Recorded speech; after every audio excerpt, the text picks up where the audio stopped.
بسم اللہ الرحمن الرحیم قال النبی صلی اللہ علیہ وسلم التائب من الذنب کمن لا ذنب له۔ حضور اقدس صلی اللہ علیہ وسلم نے ارشاد فرمایا کہ گناہوں سے توبہ کرنے والا ایسا ہے کہ گویا اس نے کوئی گناہ کیا ہی نہیں ہے۔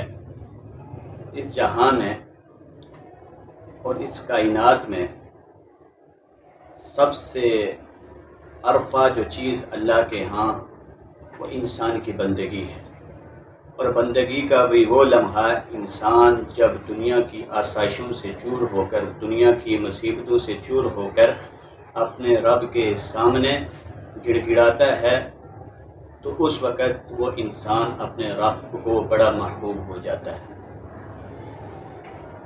ایک جگہ حضور اقدس صلی اللہ علیہ وسلم نے ارشاد فرمایا کہ جب انسان گناہوں سے توبہ کر لیتا ہے تو ایسا ہے کہ جیسا اس کی ماں نے اسے آج ہی پیدا کیا ہے۔ اس لیے گناہ کوئی بھی ہو تو مایوسی کا شکار مت ہوئے۔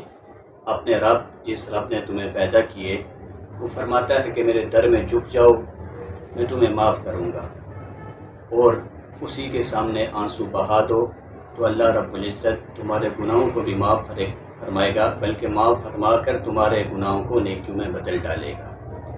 اس لیے مایوسی مت کیجیے، بس اپنے رب کے حضور گڑ گڑائیے، اپنے گناہوں کی معافی مانگیے۔ اللہ تعالیٰ بہترین معاف کرنے والا ہے۔ وما علینا الا البلاغ المبین۔